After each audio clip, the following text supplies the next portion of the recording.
Throw Lexie Hull to the back burner. Sophie Cunningham comes back from injury. You throw Lexie Hull to the back burner. If you think Lexie Hull and her agent are not thinking about this, you have another thing coming. And if you think you are going to be able to get Lexie Hull back for dirt cheap, you have lost your mentals. She cried on live TV. Lexie Hull, broken, betrayed, and blindsided in front of the whole world. And the reason? Because the WNBA commissioner and even her own coach decided she didn't fit their plan anymore. But what they didn't expect.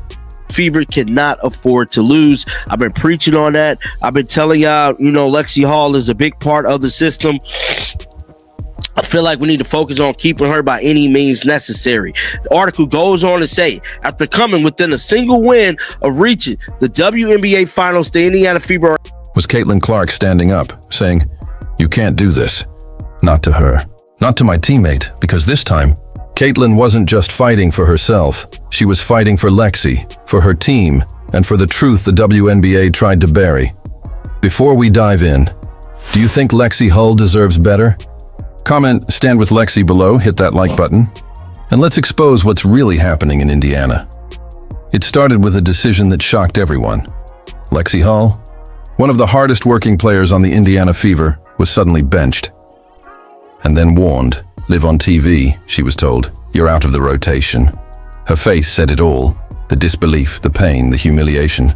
Fans were furious. Why her? They asked.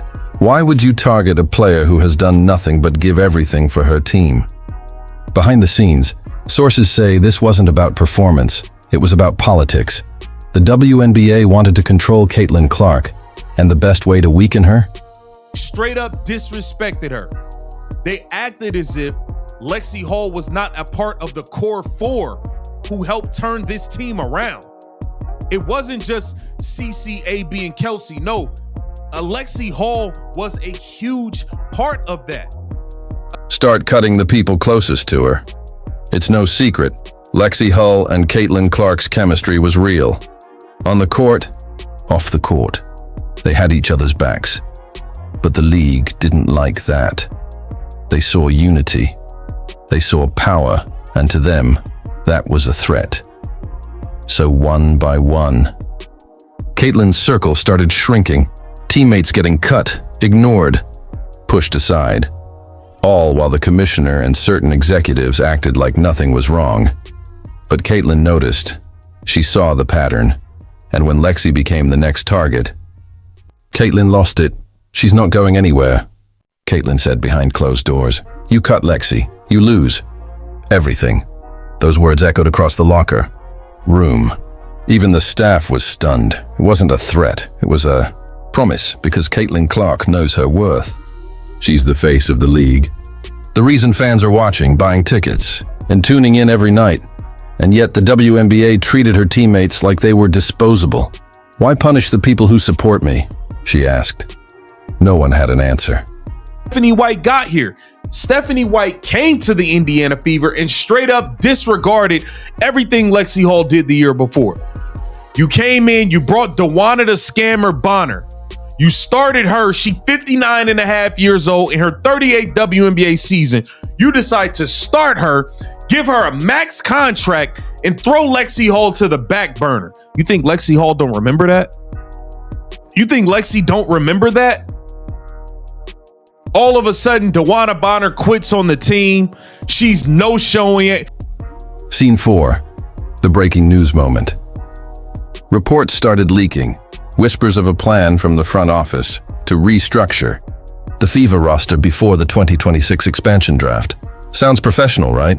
But insiders said it was personal. Stephanie White, the coach, allegedly clashed with Caitlin multiple times over team control, and when Lexie defended Caitlin during a heated practice session, that was it. She was labeled a distraction. Player who stood for loyalty suddenly became a problem, and the commissioner, she turned a blind eye. Then came that game. The moment everyone saw. Lexie Hull sitting on the bench, eyes filled with tears. Cameras zooming in. The announcer's voice cracked. "It seems like something's going on with the Fever bench." You could feel it, the tension, the betrayal, the silence. Caitlin Clark turned her head. stone-faced. She knew. After the game, she didn't hold back. "I'm not okay with what's happening," she said. "You can't treat players like that." That one sentence that broke the internet, "Justice for Lexie," trended within hours. Fans flooded WNBA pages demanding answers. Why is the commissioner silent? Why is the coach still here? For the first time, even WNBA owners began to question leadership, because the truth was spreading. This wasn't about basketball anymore. It was about control. Control over who speaks, who shines, and who survives. When the media asked Caitlin what comes next, she looked straight at the camera and said, "I don't care about their politics. I care about my team. And Lexie is part of that team."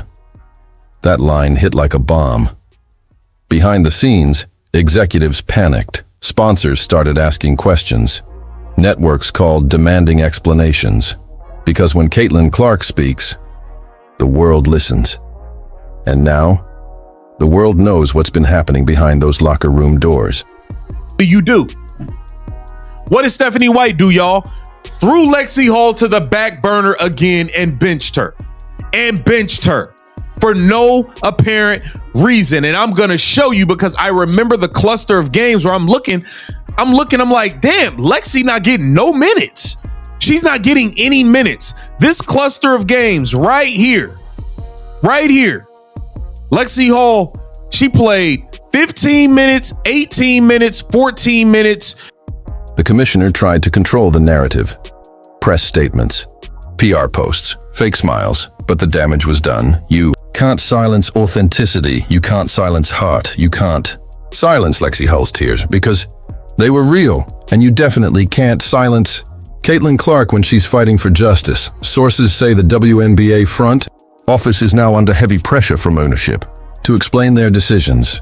Rumors suggest that major internal reviews are happening, and even talk of removing certain officials who fueled the chaos. Caitlin, she's focused, she's angry, and she's more powerful than ever. Because now, everyone knows, if you go after her team, you go after her. At the end of her last press conference, Caitlin left with one line that fans won't forget: "They can't break us." "Not now, not ever." Lexie stood beside her, tears still in her eyes. But this time, she was smiling, because she knew she wasn't alone anymore. What do you think? Should the WNBA apologize to Lexie Hull and Caitlin Clark for this treatment? Comment "Protect Caitlin and Lexie" if you stand with them. Smash that like button. Subscribe for more truth-telling stories like this one. And share this video, because people need to see what's really happening behind the scenes.